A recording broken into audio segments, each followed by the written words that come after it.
Testing. Good evening, everyone. My name is Eric Phillips.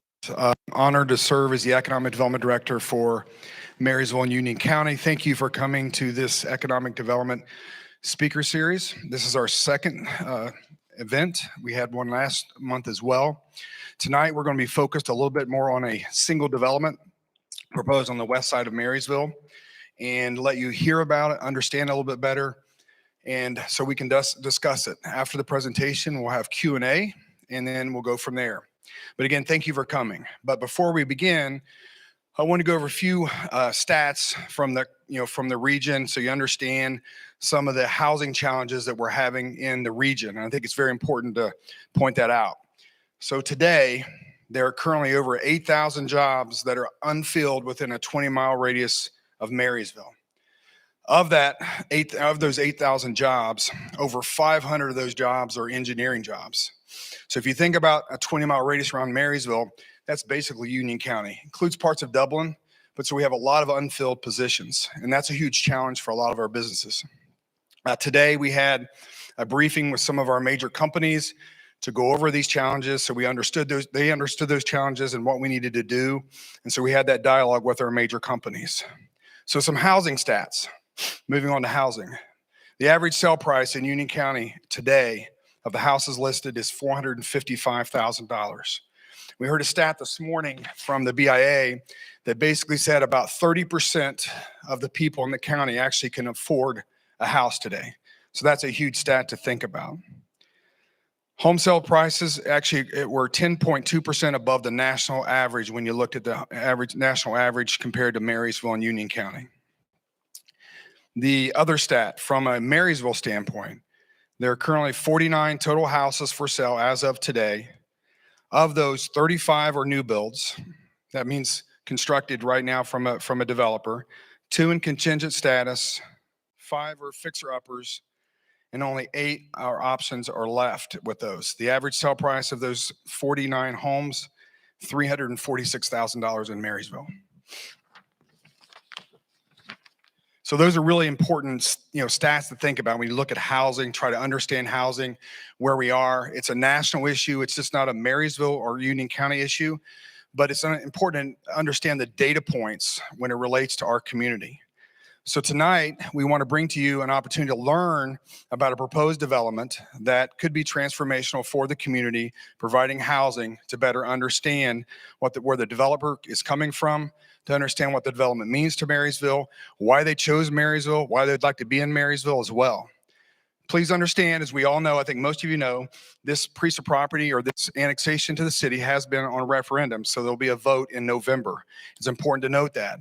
But also it's important to note that the city and the county has invested tons of money to actually make or cause to make happen developments throughout the community. So we want to discuss about all those today or tonight, and then we're going to have some Q&A after the presentation. So with that, I would like to turn it over to Scott Mallory for the presentation this evening. All right, thanks, Eric. It's great to be here tonight. I appreciate you all making an effort to come. It's a wonderful forum. I would be remiss if I didn't take a couple of minutes to thank Eric. I'm probably dating us a little bit, Eric. I first met Eric about 15 years ago when we started Jerome Village. And I will tell you that Eric is a tireless advocate for this community. No matter where we go, we have the opportunity to work in other communities across the state. And Eric consistently comes up as one of the finest development directors that we meet and find. His staff, Savannah and Luke, you guys are terrific. I mean, even the fact that they're putting together an event like this and driving and creating this opportunity, creating this forum is truly unique. And so I just want to say, Eric, thank you. Thanks for putting this together. Thank you for all you do. I'd also like to say that today being a public servant is challenging. It was hard before, but now after COVID, it is a very difficult place to be. And often it's one of those places where our public servants, city staff, county work tirelessly to support this community, support this county, support all that's going on in Central Ohio. Again, staff, Eric, the city, the county, you guys are just first class, and we really appreciate the opportunity to to work with you and be a part of what's going on in Union County and in Marysville.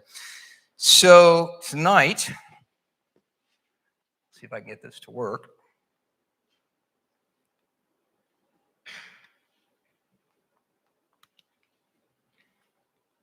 There we go. We could talk about prosperity, but we'll move on to the next. So my name is Scott Mallory, as Eric said. I am the founder of Highland Real Estate. We've been in business for about almost 25 years now. Tonight, we're going to talk about a project that we've been working on now for almost the last 25 months, and that's Stillwater Farms. What I want to do tonight is take a little different bend. We're going to get into the project. We'll get into the weeds, nuts and bolts. But what I want to do is take a little bit of time and take a step back. And I'm going to invite you into my mind. Now, that's a scary place to be. Just putting that, but I want you to understand, or at least know, how does a developer think? Why do we do what we do? Why are we here? Why do we present to you what we presented to the community at large? What's the process? There actually is a process. We have spent a lot of time learning, making quite a few mistakes. We have the scars to prove it, but we think we pretty much have a good idea of what it takes to execute on this. We are also, just as a caveat, we are not the normal developer. We don't build houses. We are purely a land developer, and that's important. Developers who build houses are driven by the house that they build. They're driven by the box that they have to create. That's fine, we need that, but that is what is their core focus. We are a land developer. That allows us to be a little bit more flexible. In fact, we focus more on a thing called place. What we can do is come into a community and ask the simple question, what do you need? Not, here's my box, I want to make it really nice, and I really would appreciate it if you would zone or approve 5, 10, 50, 250 of these. What we try to do is something a little bit different. We try to think about place. We want to work from the ground up. The second thing that we try to do, and we always focus in this space, is we are a master plan developer. That means that when we do community, when we create community, we create a mix of uses. Our projects and our plans are not just designed around the latest planning techniques. They are really a strategic solution to the community and what the community needs as it relates to housing. We always focus in small town Ohio. We are not an urban developer. That is a unique and special development skill. It's not one that we share. It's not one that we have. We work in Marysville or Mount Vernon or Circleville or Xenia. Those are the communities right now that in fact are most challenged by growth and have been the victim of underbuilding for the last 20 or 25 years. And they're feeling now that generationally. And that is the space that we're in. So that sets the table. Let's now talk a little about the project and why we're here. Stillwater Farms, we're going to get into that, but I want to kind of walk into the fact patterns. Eric shared a little bit about this earlier. We are, and this is an overused term, but we really try to be data-driven. Remember, we're coming to try to understand the problem set and create a solution to that problem set. So let's dig in and let's look at a little Union County data. Now, I understand that Dr. Bill Lafayette was here last week or last month. You're going to probably see some stats and figures here that he shared with you last time. He is excellent at what he's. In fact, he's a nationally well-known. In fact, we brought him in to help us do our own analysis of our project, and we'll talk about his facts and findings here shortly. So the first thing is, let's look at Union County. Where have we been? Over the last 20 years, Union County has grown exponentially. You can see up here, we've got nearly 60% growth over the last 20 years. Now, the number that I want you to focus on is that number 2000. There was a base population of roughly 41,000 people. Over the course of the next 21 years, that increased to almost 65,000. Now let's keep going. We've got an understanding here that we've got growth and we have momentum. Growth is happening. It's happening organically right now in Union County. The BIA just recently did a study. It's a comprehensive study in partnership with Morpsey. Eric referred to this. Union County over the next 10 years is going to grow another 15%. Another 15%. But let's look at the gross numbers. Remember 2000, we started right around 41,000. We're on our way to almost 75,000 people by 2030, 2032. That's almost a doubling of population in 30 years. That is an amazing growth pattern that we're starting to see in Union County. But it's not just Union County. It's happening across all of Central Ohio right now. Morpsey just reported, they came out again just a couple months back. They did a major study about 18 months ago. They said that we're on a trajectory to go towards about a little over 2 million people. Now it looks like it's been adjusted. Central Ohio is on a trajectory to reach 3 million people by 2050. What does that mean for Union County? If we parse it down, Union County is on a growth pattern currently, if all things stay, for 96,700 people. Again, remember we started at 40. That means that by 2050, almost 2.5 times increase population. That's happening. That growth is coming. That is a growth that's projected. Now, 428. 428 is the average number of permits, housing permits that were pulled over the last 20 years in Union County, 420. Now that's an average, right? So the last couple of years, we've actually seen a spike in that because of the growth and the leadership in the county and the city. We've now seen that kind of ratchet up to 1,000, 1,200. But let's stick with the average. Those would be statistical outliers, but let's keep them in here. If they're in fact in place, what this is actually telling us is that for some period of time, for a long period of time, this community historically was underbuilt, chronically underbuilt. It was not keeping up with its growth. Now, this is really an interesting number as we kind of break this down, we think about it. The BIA study says that we need to be at a run rate over the next 10 years, Central Ohio, of roughly of 200, we'll have a growth of 200,000 people, which translates to about 20,000 permits a year. Currently, right now, last year we just had our biggest year, Central Ohio, 11,000. We're barely keeping up with 50% of the growth that is needed. It's interesting here, Union County, if you take an average of this, sorry, got my hand in the way. I've lost control. Okay, 428. If you take 428 and you run that out over 20 years times, that's roughly 8,600 units that were permits that were pulled. Remember, we've got a growth of about 15,000 people during that time. So ironically, it's tying out very closely what's happening in Central Ohio. We're at a run rate of basically we're producing about half the amount of homes that we need to sustain the growth that is in place and growth that's coming. Okay, so how does this play out? So we've got historical growth, we've got projected growth. We're going from 40,000 up to 75,000, up to almost 100,000 over the course of the next 20 years. We've seen that there's this chronic challenge of housing at the same time. And so we have this tension. Well, how does it play out? What does that look like? Well, one of the ways that we can kind of test case this is we look at commuter volume. Every day on the road right now, there's almost 50,000 people commuting throughout Union County. You're feeling that, right? There's intensity of traffic that's going on. A big portion, a big reason for that is 27,000 people every day are commuting into Union County. Now, some portion of those people obviously want to live where they live. They want to live outside the county, but let's be real conservative. Let's say 10% really would move into Union County, $3.50 a gallon. They'd rather not commute. They'd rather be in here. So that'd be 2,700 people. We don't have the housing, as Eric said just a couple minutes ago, 49 homes available. Basically, there's negative housing stock in the county. So they couldn't come, but if they could, let's just kind of think about what that means. Those 2,700 people living in the county wouldn't go to Hilliard or Dublin at night. They'd stay here.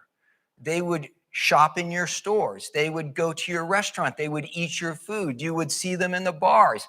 But things that's even more important, they're investing their payroll dollars back in the community that created them. This is really critical because in that is not just the economic formula, there's also a human capital piece as well. Those people that are going back to Hilliard, they're going to Dublin, they're going to Delaware City to live, are now volunteering. They're teaching your kids they're coaching your kids in soccer. They're volunteering in your church, in your community. Their dollars are going back into charitable donations and making contributions. That is not insignificant. So really, when you look at this, you start to sit back and say, Union County is exporting every day a lot of dollars to other communities around Union County. Important to keep that in mind. Kristen Carr, Chief Strategy Officer at Morpsey, says this about commuting. The ideal or the current commute, the best commute is about 30 to 35 minutes, basically. And most of Americans, in fact, Central Ohioans are enjoying that commute, 80% of that. And so that 30-minute commute for us remember, we're developers, we're going back and thinking, okay, what does that mean for us? How does that impact how we think, how we design, and how we react to growth in Central Ohio? Now, put a bookmark right there because everything we just talked about is out the door. It's out the door because of this.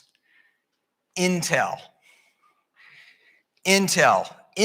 January 22, Intel announces that they're coming to Ohio. They're coming to New Albany. We don't know a lot about what that means to growth, but we do know a few things.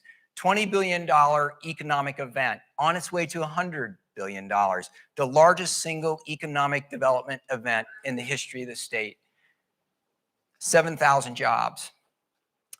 We also know this. We know that Intel travels in packs. They're not just coming alone. They bring an ecosystem. In fact, we've already seen that. Amazon and Dell have already moved in to New Albany to be close to it. We're already seeing the ripple effect of all of that. What does that mean? We're trying to get our heads around that. We can look at some examples. One of them is Chandler, where Intel built a plant about 20 years ago, and also Seattle. Morpsey did this. They did this interesting analysis for us. They said that what we're seeing in those areas where they did the fab plants, there was basically an hour radius and commute time that was effectively the impact zone. The growth was accelerated in that impact zone because of the impact or ultimately the investment from Intel. $100 billion. It's hard to even get your mind around what that means and how much that is, but we know it's going to move the needle. But we're not finished because last fall this happened. Honda announced partnership with LG, and they're expanding as well. LG is building a battery plant. They're expanding their operations here in Union County. The second largest, by the way, Honda, second largest economic event in the history of the state. We know the impact of what Honda is, and now that's accelerating as well. So we've got Intel and we've got Honda. Now this is a little interesting.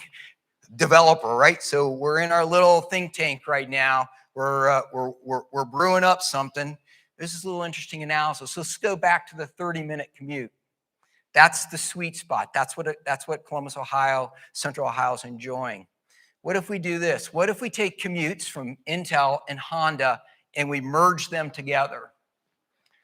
30-minute commute. This is the result. In the red, Intel, 30-minute commute. In the blue, Honda, 30-minute commute. When you overlay them, those 30-minute commutes, look at the overlap. Union County. Southern Union County, 23 to 42 is ground zero. couple minutes north or south on that commute, Marysville 33 corridor is going to be a channel for growth and accelerated over the next 10 to 15 years. How much? What does that look like? We don't know. We don't have a baseline, but what we do know is this, that when Intel came to Chandler, Arizona, it moved the needle significantly, doubling population. We also know by history that that's the same thing that happened with Honda. And when you put them together and you merge their contribution or their impact, as we're showing here, that growth is accelerated in that corridor. Okay, so what do we know? We've been working through this as developers. We're trying to figure out, what does all this data mean? Historically, there's been exponential growth in Union County. Projections say that not only will it continue, it'll accelerate. Over the next 10 years, there'll be a doubling of the population in Union County. We're seeing that there has been chronically underbuilding. And when we do a regression analysis, we look at that rate continuing, we're seeing this run rate of housing that's continuing to prop along at about half the rate that's needed to support the growth. In addition to that, you look at what's going on with the impact of Intel and Honda, and we see that Union County is going to be in the middle of something that will be significant. So we take all that as a developer and we say, okay, how can we impact that? How can we bring a solution? How can we figure out how we can help? Again, remember, we're a master plan developer. We're not just coming in to say, how many apartments can we build? That doesn't move the needle. Now, it's needed, but what we want to do corporately as developers, as land developers, as master plan developers, we want to think about what's the greatest impact we can have on the greatest need. Those two things have to work together for us, for Highland, to be involved. Okay, so we have an understanding of the need. We have this understanding of growth. We have an understanding of where it's going to be. What's the next step for us? Where do we go as developers? Well, the next step for us is to go to the city.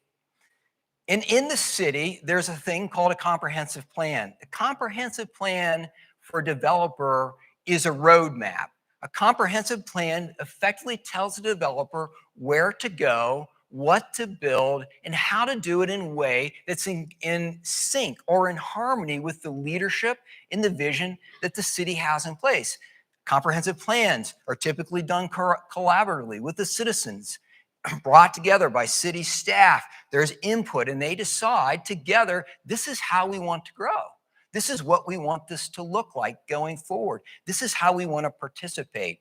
Those plans are adopted by city council, and that becomes then a roadmap for a developer who comes alongside and sits down with the staff and says, how can we help? Developers who run against that, who swim upstream, are in for a whole lot of trouble. That's not smart. What we want to do is be just the opposite. We want to be additive. We don't want to take away. And so we're sitting down with the city staff, and they're telling us, we need housing. We need all kinds of housing. We don't just need apartments, but we need all kinds of product. We'll talk about the need for that in a second, but we need a mix of housing. We also need you to be in this location because this is where we're growing. This is our planned corridor for growth, for residential growth. There's a corridor for industrial. There's a corridor for residential. Right now, this corridor is to the north-northwest corridor of Marysville. This is where we want you to be. We look at the comprehensive plan. The comprehensive plan says we're going in this direction. The comprehensive plan tells us what to do. And therefore, we then go out and say, okay, we have a good understanding of the data. We have a good understanding of the need. We also understand what the city and the county want. Can we bring that all together and sync it up? And we did do that. We found a site, 200 acres, 196, basically at the confluence of 33, 36, and Route 4. This is that residential corridor of growth that was established by the city. This is the direction that they want to go. And we know that even further because if you look just across the subject site, you'll see a big white box. That big white box is the Kroger Marketplace. Some time ago, the city decided that they wanted to create the opportunity to growth in this corridor, and so they invested citizens, taxpayers' dollars into building infrastructure. They extended a manhole, sanitary service, and water just below that Kroger site. And you can see right there is like a little field down there. In fact, it's being developed now by Epcon. But just below that is a trunk line with capacity that opens up this corridor. We would call that a tributary. It opens up this tributary, which they have now made available. So we have a plan. We have hard dollars invested in the growth. And now we have a place to go forward. We've got a platform. Now, as a master plan developer, we want to do this with good planning techniques. We talked about that earlier, and this is really important. What we don't want to do is come with a single type of product. Yes, a single type of product when we have this kind of chronic need does move the needle, but we want to think more holistically. We want to think about how do we reach the different portions of the population so that we can create healthy turnover for housing. In a market where we're basically at a negative inventory right now, 49 homes, there's things that we can do. It's not just a matter of building houses, it's the types of houses and the way we weight or direct the housing that can impact the existing housing stack inventory within the city. This is how we do it. First, we start with this. This is what we call a bubble plan. It's kind of a wireframe of the plan of what we want to develop, what we want to create for the community. So let's just walk our way through it. We're going to these are sub areas. We'll go to the top. That purple one is commercial. I want to get back to that. We'll talk about that shortly. Below that is a sub area that we call active adult. That's an area, that's product that's age targeted, 50 and better. I'm 50, I can say that. I'm over 50, it's 50 and better. We're targeting, we're going after that. And it's super critical that we think about that, okay? I want to talk about this because this is so critical for the health of the community at large. We actually have two sub areas that are age targeted. We have this active adult, and then we have a patio home. The active adult is a for rent attached condominium product. The patio homes are essentially patio homes. They're a detached product that is also age targeted. And this is why it's so important to be targeted in that market. What happens today and what normally would happen in a healthy market is that at some point, people like me, 50 and older, decide, hey, you know what? It's been great living in this house. I raised my kids here, but it's just time to get a little smaller. Time to simplify. I got to get down in the attic. I got to get in the basement, and I got to start getting rid of stuff. I got to start cycling through that. And so as I'm starting to think about that, the next step is, okay, where do I go? I mean, these are where my friends are. I want to stay here. I don't want to leave here, but where do I go? I start looking out. There's no condominiums. There's no smaller home. There's nothing to downsize to. So what do? I stay. Meanwhile, the house gets bigger and I don't have an out. But I don't want to leave because I don't have any place to go. And I want to stay in the community. The flip side of this is that there's now a young couple or a young person that wants to come back in the community. They need that house to sell. They need me to downsize so that they have something to buy. That is the turnover of product. When Scott doesn't sell that house, that young person can't come into that community. That young family can't come into that community. And so what do? They go someplace else. They can't come in. There's no place for them. Eric just mentioned the cost of housing. New housing, $450,000. Existing products still extremely high, but on average, $75,000, $80,000 less. Today, at 6.5%, 7% interest rate, every dollar counts. You remember when you were starting. You remember how hard it was. Those dollars count.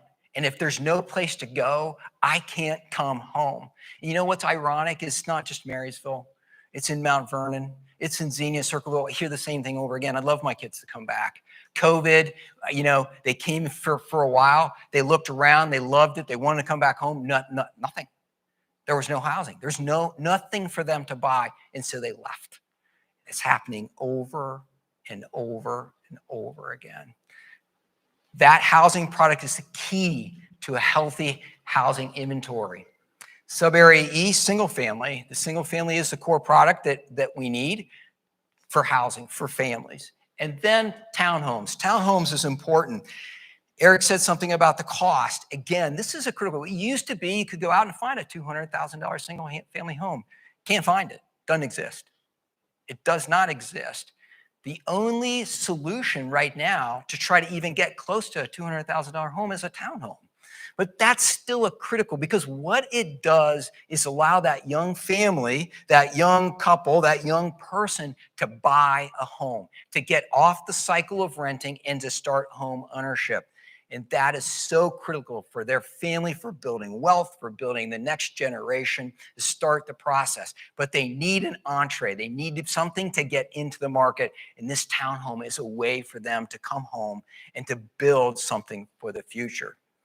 So what does it look like with meat on it? This is the project Stillwater Farms. All together, 635 homes.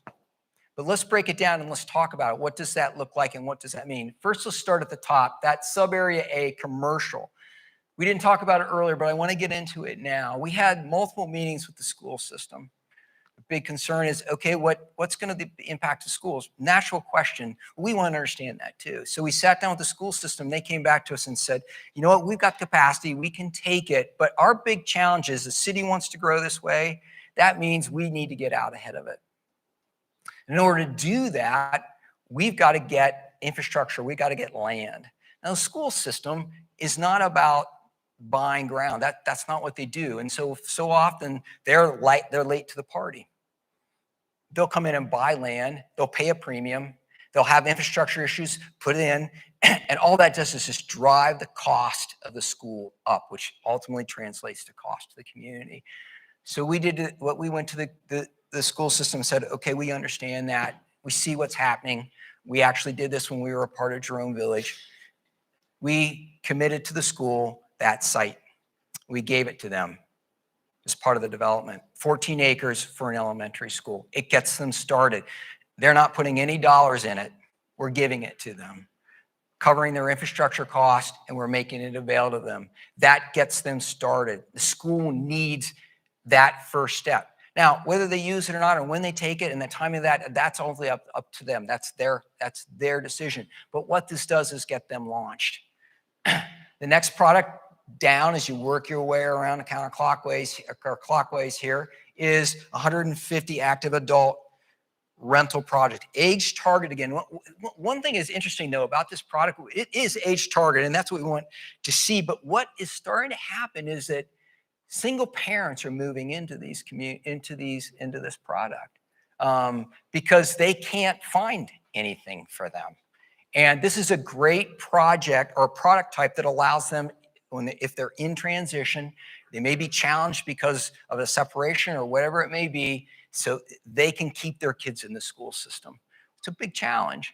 This product provides that transition, that bridge for them, although still arguably age targeted. The same thing as we work our way down, 132 patio homes. We come around 215 single family homes going right after that need, families, and then up to the top, 140 townhomes, again, going after that starter product. This becomes a master plan community. It becomes a community that's designed with the latest growth, smart growth techniques, but at the same time, remember, we're trying to bring a strategic solution to the needs of the city. And by doing this, this mix of product actually does move the needle across all needs, across generationally, that the county and the city are experiencing right now. Now, we still want to do it right and well. For us, for Highland, our theme is always walkable. What we want to do is create connectivity. And so all of our developments are park-based. They are all connected by walking trails and walking paths so that everything is connected together. We want to make it pedestrian friendly so that if somebody comes in here, mom and dad, and they buy a home down here at the corner. Grandpa and grandma can buy a house up here at the far corner. And guess what? The grandkids can walk or ride their bike. What it does is create connectivity, not just within the community, but generationally as well. We are today the most connected generation that the world's ever seen, and yet we're the loneliness. That type of connectivity gets people out and gets going again. The greatest antidote for it, studies show the greatest antidote for depression is just getting outside. If you have a path, if you have connection, if you have a way to walk, you have a place to go, it is so impactful. So let's just look at that. What does that mean? So this is a negative image of that same thing. You can see the green space is all the park. It's 25% of the development is parkland. Doesn't sound like a lot, but remember, it's 200 acres. It's 50 acres of parkland that will all be private, that will be supported by the development, not by the city, but by the development itself, by the community itself. And you can see all the red in there. That's the connectivity. Those are the bike lanes, the walking paths that are bringing everybody together, creating that walkable scale that brings everything together. So what does it look like? Well, here's a streetscape, kind of gives an idea of an image of what, this is the main parkway coming in and out of the community. These are some images of the housing product. We tried to look at a lot of the historical craftsman style product that is in and about farmhouse style that is about in the area. We wanted to mirror that to the best of our ability. Single family, patio homes continuing the theme, the for rent product continuing the theme, and the townhomes continuing the theme as well. Okay, I'm almost done. Hang in there, developers. We're walking this out, but we're almost home. Okay, developers, we want to think deeply about community impact. It's not just about designing a solution that addresses housing. It's not just about creating product that is following the latest design that was anticipated by the current comprehensive plan and code, and using the green space to modify and think about sustainability and design and construction activities that allow us to maintain that. It's also about economic impact. It would do no good if we did all those things, created this community, and then it was an economic burden on the taxpayers of the city of Marysville. In fact, that just takes everybody backwards. And we then, as developers, have failed miserably. We can't do that. So, going back to Bill Lafayette, we said, Bill, come in and analyze our project, because we want to make sure that this is additive, that is actually contributing to the project or to the community at large. So the first portion, the first part of this is what we call community impact fees. These are fees that are coming out of the pod. These are private dollars. There's nothing here that the community is paying for. These are all dollars that are being driven by the community, the project itself. $9.7 million are being invested into infrastructure, into this community as a result from the beginning of this community. Now, one of the biggest challenges of that area of growth is that intersection. 245, 36, 33, Northwest Parkway. We put all that together. I mean, that's challenging. It's extreme. In fact, I said somebody earlier, and someone was like, whoever designed that, I think they should be in therapy, because you can get turned around there in a heartbeat. Unfortunately, so can a lot of other people. In fact, last fall, there was a fatality at one of the intersections. It's particularly challenging for the city because it's outside city corporate limits. It is ODOT and county. They have no jurisdiction, they have no control over what happens there. We did multiple traffic studies and multiple speed studies. None of them mandated impact or contribution to that core infrastructure of that interchange. However, we couldn't get around the fact that there is challenge there and a loss of life. So we went to ODOT, we went to the city, we talked to the county, and we said, listen, we can help. ODOT said, okay, if you do these things, we'll allow you to improve that interchange. And we did do that, and we committed to do that. It looks like a light. It looks like expanding the turn lane, so that hopefully we can mitigate that. Those are all private dollars that are coming out of that $9.7 million. We're expanding infrastructure at the cost of the development. We're expanding traffic mitigation and other things as well, stormwater, all things that we're doing to support the community at large. But even more, we're looking at what does this community contribute to the community at large, to the city of Marysville at large.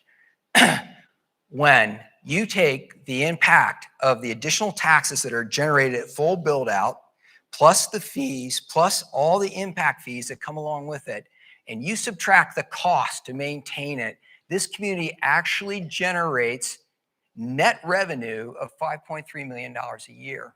That's $5.3 million that are going into the general revenue fund of the city, that the city can use and reallocate at their discretion, at city council's discretion. Over the course of 10 years, this project will drive almost $63 million into the community at large. This community not only pays for itself, but it pays itself forward. So, developers, as we wrap this up, Union County is growing. It's going to continue to grow. The impact of Intel and Honda is going to be significant. There is already chronic underbuilding, and there's a real need. We look at the cost of housing, and it's driving up that exponentially. We can bring a strategic solution that impacts not only this generation today, but the generation that is yet to come, and it can pay for itself. Thank you for your time. Appreciate you listening.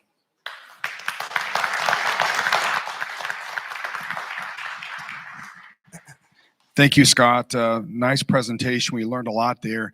I didn't give Scott his due. I didn't know this about Scott until today, but I just want to give his really brief couple sentences of bio. But Scott is responsible for leadership of Highlands' core values and mission, as well as being involved in property acquisitions, land planning, best utilization of land, and zoning activities. After graduating from West Point, Scott served in the Army as an officer in the field artillery. When he completed his obligation, Scott returned to the Midwest to pursue an MBA from Indiana University. So that's some of Scott's background. Thank you for your service, Scott. I don't know about Indiana, but we appreciate your service. We're going to open up some Q&A now. So a couple rules here on the Q&A. First and foremost, we want to be respectful of everyone's time. So we ask that you ask a question. We give you 30 seconds to ask a question. Allow Scott to then answer. We also ask, could you state your name as well as what jurisdiction you live in the county? Is it the city? Is it a township? Just clarify exactly where you live so everyone knows. You don't have to give your address to say where you live. So that's kind of the rules. And then so we're going to probably keep it to about an hour time. We started about 5:35. That's the game plan. So with that, we'll open it up for any questions. And I'm going to be Vanna White here and go to the different people. And here we go. First question. So state your name and the jurisdiction in which you live in. So Justin George. Now you said I live outside of the city of Marysville, kind of in between Milford Center and Marysville. In your hour or your circles of the commute, you said many of it is with Honda and LG building a new plant. It's going to have a huge impact on Marysville, but actually the plant is being built in Fayette County, which is in Jeffersonville. So how would that affect your circles that you had? Because you're not really putting a plant in the Marysville area.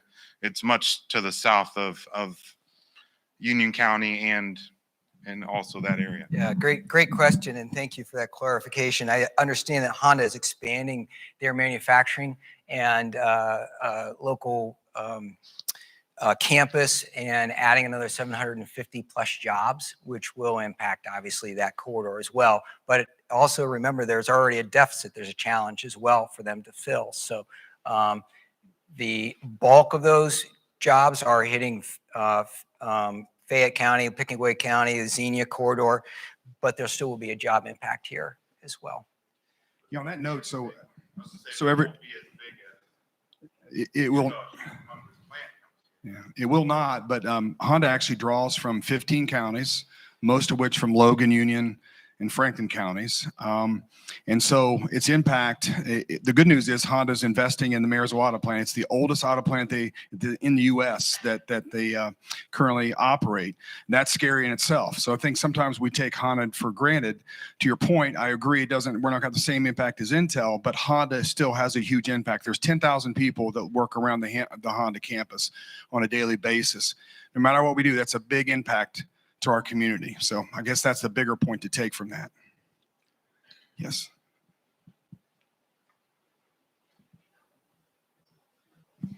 Hi, my name is April Sheldon. I'm in a unique situation because my family is local crop farmers about 2 minutes down the road on 245.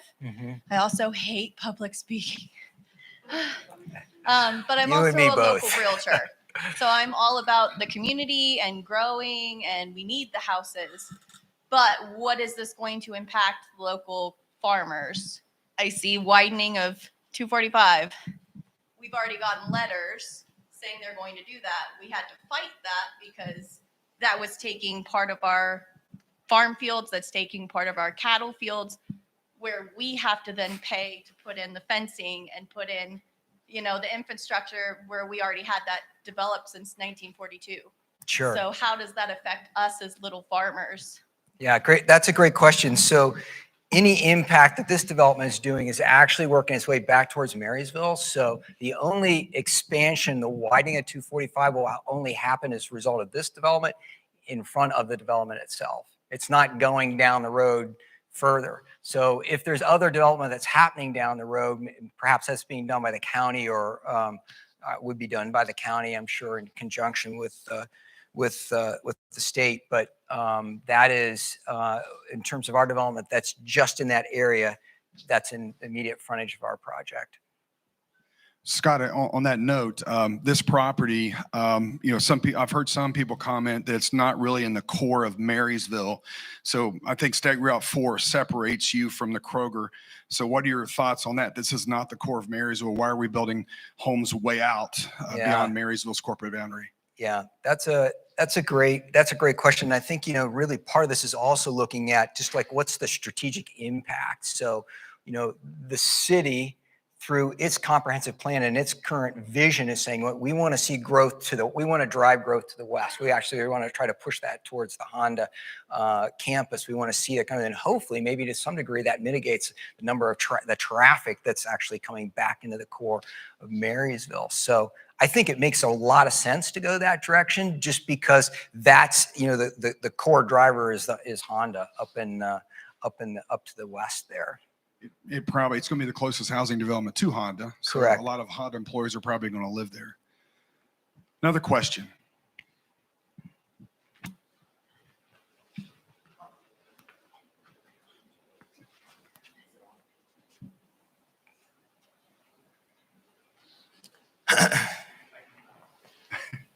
My name's Bob Hammond. I'm from Union Health, and I had two quick questions. The first one was, because you're talking about doing a lot of different things for Marysville and for the community and everything. Is Highland, is that a for-profit or a nonprofit corporation? We are for-profit. Okay. And my other question was, or actually the question's at the end here. Another way of looking at the reason why we're having employment problems is it's more a lack of, it's not, let me put my glasses on. It's not as much a problem of lack of housing as it is jobs that pay enough, even engineering jobs in Honda or whatnot. 30 years ago, people drove, as you put on their 60 miles to go to Honda, they all weren't moving here because of that.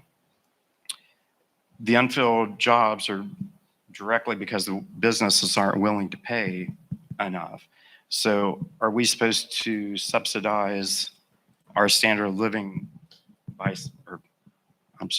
subsidize businesses with our standard of living in Marysville by bringing more houses in? Okay, that's a complicated question. And I think really that comes to the leadership of the city and to the county, is that, the direction that they want to go. What we're trying to do is address the housing need as it is.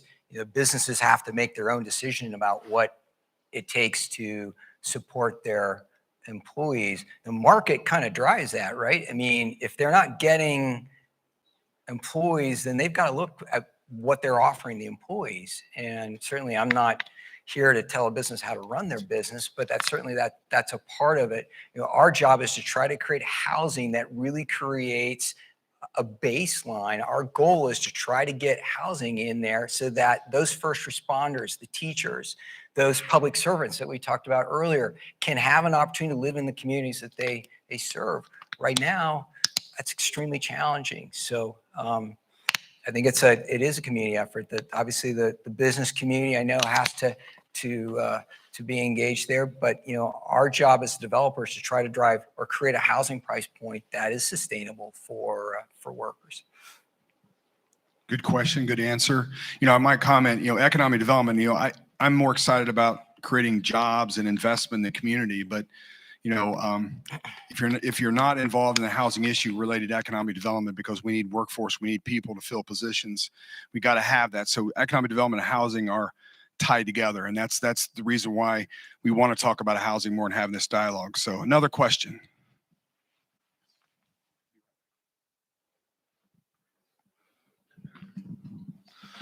Hi, I'm Matt Phillips, live in Marysville. What is the utility impacts? I mean, where are we going to get the power, the sewer, the water?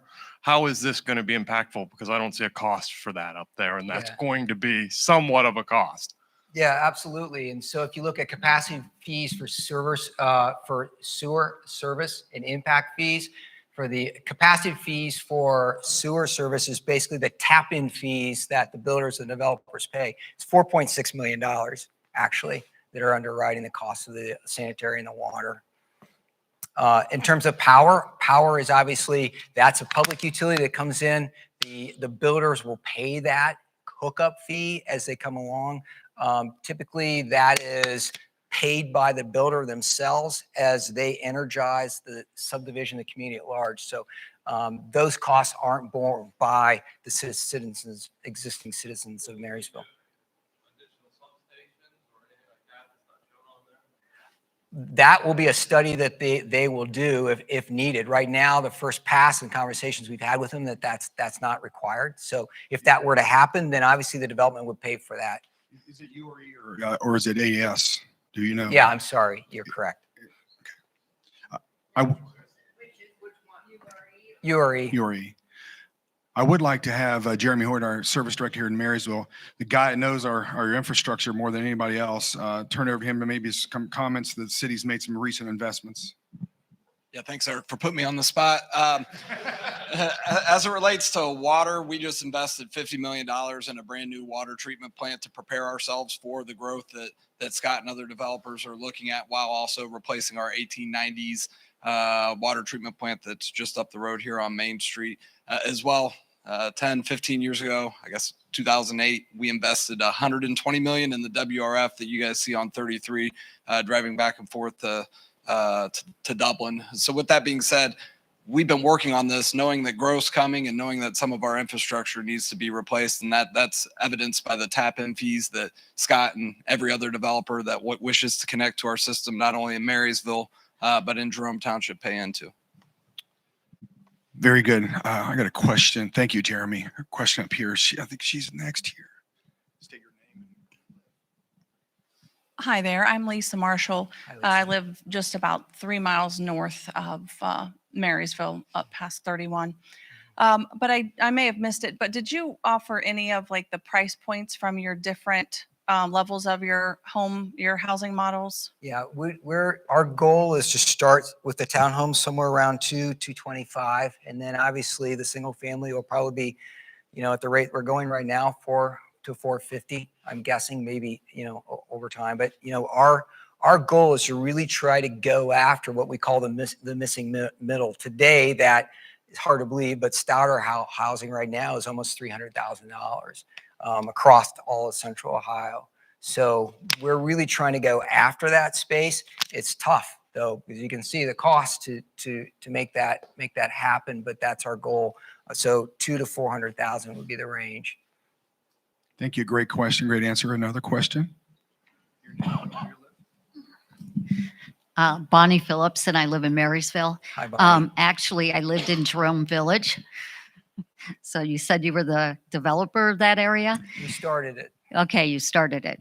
Okay, so my question is when we moved there, it was smaller. It was we lived in Jerome Village, but there was a lot of hidden fees that were in there that really weren't declared. So by the time we lived there, we had to pay for road infrastructure, things like that, just the local roads to be developed. And then the land for the schools was going to be developed. It ended up costing in taxpayer money. They had a levy that had to be passed to support the school that they had to build on the land that I just found out was free to the schools. So I guess my question is how is this going to overall impact property taxes to support the schools that'll be to be put into that area? Because we have to pay for teachers, we have to pay for all of that. And are there going to be any hidden fees on the road structures there for the people that move in that way? Because that's what we dealt with. Yeah. So Jerome Village was structured very differently than this. There was for Jerome Village a public vehicle that's called a new community authority, which actually attached additional millage or fees on the community at large, because, as Jeremy was saying, when we started, there was no water and no sanitary in Southern Union County. None. There was no water, no sanitary. In fact, people were living in cisterns in 2008. So that infrastructure had to be built, and the county and the city of Marysville and the developer came together to put together infrastructure for that to happen. There were additional fees that were required. Those fees don't correlate here because they're not needed. I think at the end of the day, that's going to be a school decision. All we can do is give them the land. Ultimately, the school board has to decide how they want to activate that. Yeah, Jerome Village is a little different. They have what they call a community authority. I believe it's 11 mills they charge on top of the property tax to cover a lot of the infrastructure for that development. I mean, it's a great question about schools. That's a concern. Growing community, what do you do? I mean, I grew up in Scioto County. You guys heard me tell me this way story way too much. But in Portsmouth, I'd rather build a school than tear a school down. And that's what we have to think about. If you want to, I mean, that's the options you have. You either kind of grow or you kind of dwindle, and you have to make that decision, I think, going forward. But these are discussions that we have to have as a community, how you want to grow and how we support our schools, how do we support that growth going forward. We had another question here.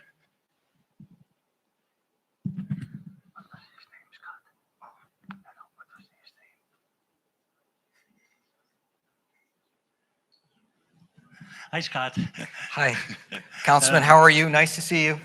Thank you. My name is Hank Burby. I've been on City Council for about 14 years. And the one question that I have when I'm looking at your figures that you have, you said net annual income at full build out. That's 5,317,000. Is that in income tax, or is that also included in the property real estate tax? Correct. Property and impact fees as well. Okay, so if I can do a follow-up on that one. Sure. Yeah, so City of Marysville charges 1.5%. Okay. The money that comes in through property tax, that's a separate tower that we as a city don't touch. Yeah, so we have three sources of income. City has the 1.5%. Schools, library, health services, and everything. They have the property tax, Right. And then of course your county, they'll have the sales tax. So what portion of that would be benefiting the city of Marysville? That's one question. The other question that we have, and any of the studies that we've done over time, so we have a group of people that are retired. They don't pay income tax, but we have to provide services to them. Yeah, that comes at the expense of everybody else from Marysville. Yeah, and that's becoming an issue. Yeah, because in the 2010 census, we only had 10% of the people 65 and over, and currently we're teetering towards 20% in the next census that we have. So you can, and about 80% of the runs that the fire department does goes towards helping people 65 and over. It doesn't go out to put out fires. No, it is actually to pick up people and bring them to the different facilities. So there is a gap there, as far as what the income out of that development will be for the city of Marysville. Yeah. In addition to that, the one item that you left out, which you talked about earlier, single family homes normally generate 80 children per 100 homes built. Okay, that's the statistic that we use here in the Marysville School District.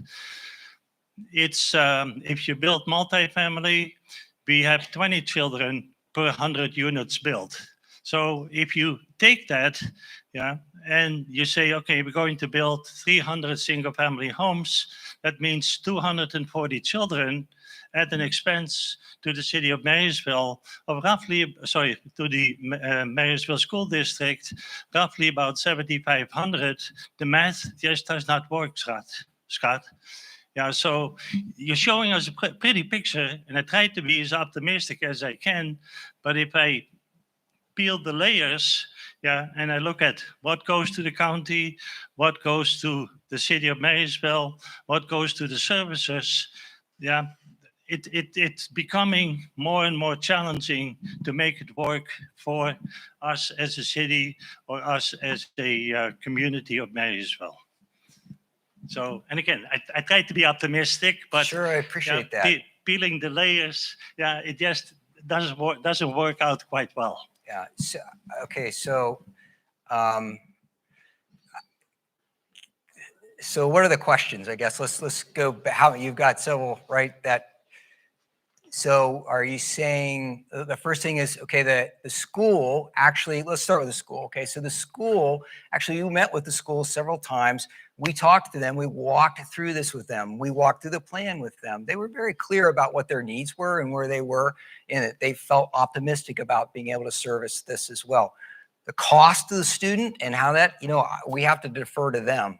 I don't know how they calculate that, but we went through this with them and they said, yeah, we're comfortable. In fact, they said to us, no other developers actually come to us and sat down and walked through it with us. So we took that on, we went through them. And then later they came back and said, it would be great if you could help us with the housing piece, or with the land piece. So we went back to them and said, yeah, we're happy to do that. So in terms of what that net cost to the school is, I can't answer that. We're really deferring to them in terms of that. But when we walked that out with them, that was the response that they gave us. So we simply respond to that. Now they may come back and say, well, we're not sure we want that piece of land. That's okay. We understand that as well. But we wanted to offer that to make a contribution or make that to them. What we're putting up here, Hank, is the numbers that Dr. Bill Lafayette put together for us. It's creating a gross number. So you're exactly right. So how that ultimately works down through the waterfall and how that ultimately makes contributions. What I'm simply trying to put out here, right, is that this community, we believe, by his numbers and by his analysis, not only covers itself, but makes a contribution as well. So we're going after his analysis. That was analysis that he did through Regionomics. In fact, that study took a number of months to work through it, and we worked through that with him, and that was the outcome that he gave us. Great question. We got time for one more question here. Hi, my name is Bill Veerhoff. I live in Allen Township down the road about 4 miles. Hi, Bill. Hi, Randy. Good. Well, I think on your map, you talked about some commercial part of the project. I don't know if you expanded on that. Yeah. And how many acres that's going to be out of the total 200? Yeah, great question, Bill. So that is the school site that we're giving. It's labeled as commercial because that's how it started. It's 14 acres, basically. and just taking that away and the 50 in park, we're getting to be a property size that's really small, less than it's about 0.2 acres for each home. And I think the density of the project seems concerning to me. I mean, you're just jamming packed homes in there as much as you possibly can. I know that's revenue for you, but at the same time, that's more cars on the road and more concerned.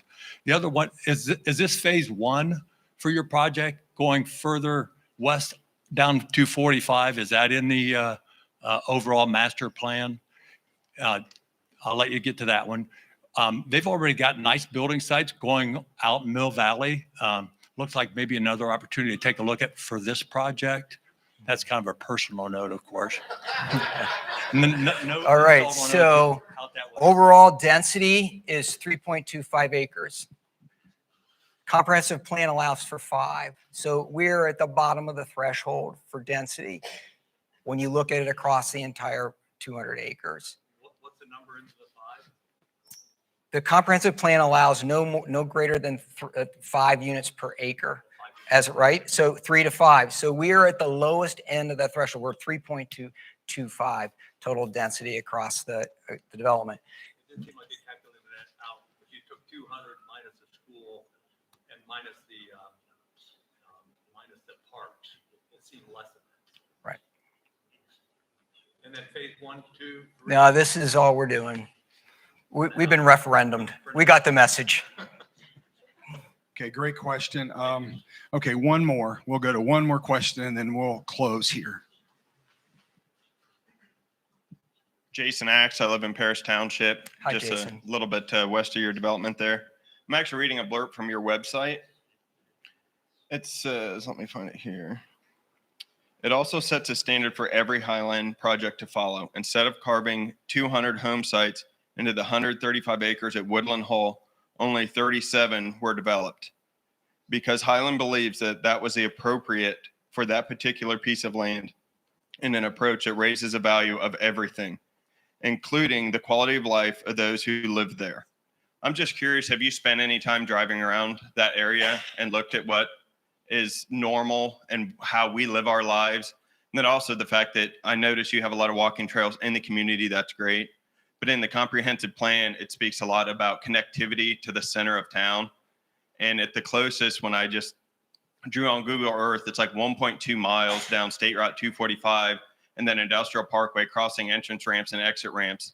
If there were to be sidewalk there to get to Kroger, or, I mean, you could, jump fences and hop 6 lanes of traffic over Route 4. I mean, it just seems like it's an island. The comprehensive plan talks about connectivity and flow and everything being, kind of harmonious. And it just seems like an island out there. And I understand that a lot of council members and, people on staff think that you have to grow or you die, but I just disagree. And also, I think with the referendum, a lot of us here circulated petitions, and it's the mass majority of people do not want more growth, and they're happy, or were happier 10 or 15 years ago when traffic was not nearly as dense and there wasn't near the crime rate. And I just don't feel that it's necessarily, right to keep pushing development just because it's what Central Ohio needs. I think it should fall on what the people of Marysville want. I mean, they elected officials, and hopefully they'll listen to what people are saying.